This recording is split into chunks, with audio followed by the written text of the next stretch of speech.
Gun control hinges on the idea that so-called gun violence is epidemic across America. As President Obama said about the 2012 Aurora, Colorado Batman movie theater shooting, quote, Every day, the number of young people we lose to violence is about the same as the number of people we lost in that movie theater.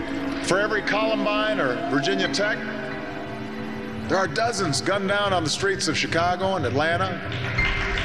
Here in New York.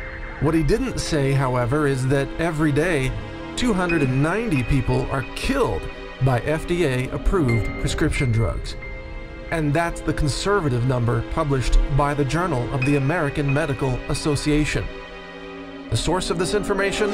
JAMA, Volume 284, Number 4, July 26, 2000, authored by Dr. Barbara Starfield, MD, of the Johns Hopkins School of Hygiene and Public Health. That study, which is 12 years old, and drug deaths have risen considerably since then, documents 106,000 deaths per year from the adverse effects of FDA-approved prescription medications. To reach this number from outbreaks of violent shootings, you'd have to see an Aurora, Colorado Batman movie massacre take place every hour of every day, 365 days a year. If a massacre of people using slugs of lead is bad, why is a massacre of people using deadly chemicals perfectly acceptable? No one in Washington talks about prescription drug deaths. There are no sobbing victims shown on the evening news. This chemical massacre happens quietly, behind closed doors. Yet to achieve this level of mass death in the world of plane crashes, for example, you'd have to see a jumbo jet airliner crashing into the ground every day of the year. But that's only the beginning of the mass death caused by modern medicine, where greed-driven doctors are routinely bribed by the drug giants, and thereby make the Joker James Holmes look like a Boy Scout in comparison.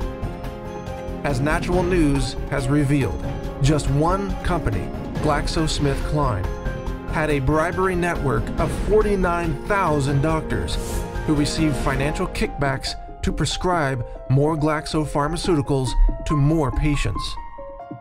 The company admitted to bribing doctors and paid a $3 billion settlement to the federal government in 2012.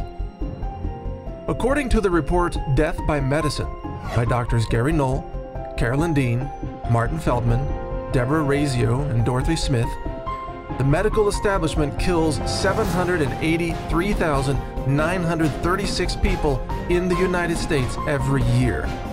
Those deaths include 106,000 Americans killed from drug side effects, 115,000 Americans killed from bed sores, 98,000 Americans killed from medical error, 88,000 Americans killed from infections, 32,000 Americans killed from surgery, 37,000 Americans killed by unnecessary medical procedures, and much more.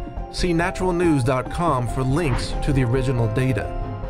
The bottom line total comes to 783,936 deaths every year from conventional medicine, that's drugs and surgery medicine. It means you are 6,200% more likely to be killed by your doctor than by a homicidal shooter.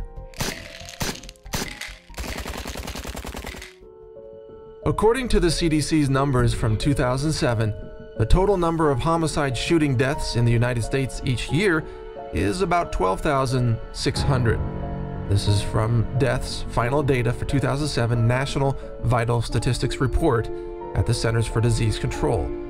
This means that your risk of being killed by your doctor is 62 times higher than the risk of being killed by a homicidal shooter. Put another way, that's a 6,200% higher risk.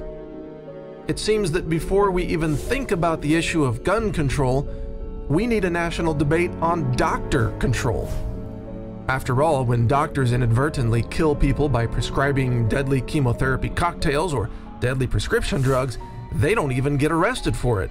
But they do get financial kickbacks, exotic vacations paid by the drug companies, free travel, free meals, and other perks of being a big pharma sellout. Plus, they're free to go on killing other people over and over again. While doctors obviously don't intend to kill people, they nonetheless keep doing so, as long as they get their bribes, kickbacks, and perks. If politicians really wanted to protect Americans from being killed, they'd call for restrictions on the prescribing of deadly pharmaceuticals. More important than gun control, what we really need now is doctor control, or big pharma control. Learn more at naturalnews.com. This is Mike Adams, the Health Ranger, the editor of naturalnews.com, and the executive director of the nonprofit Consumer Wellness Center.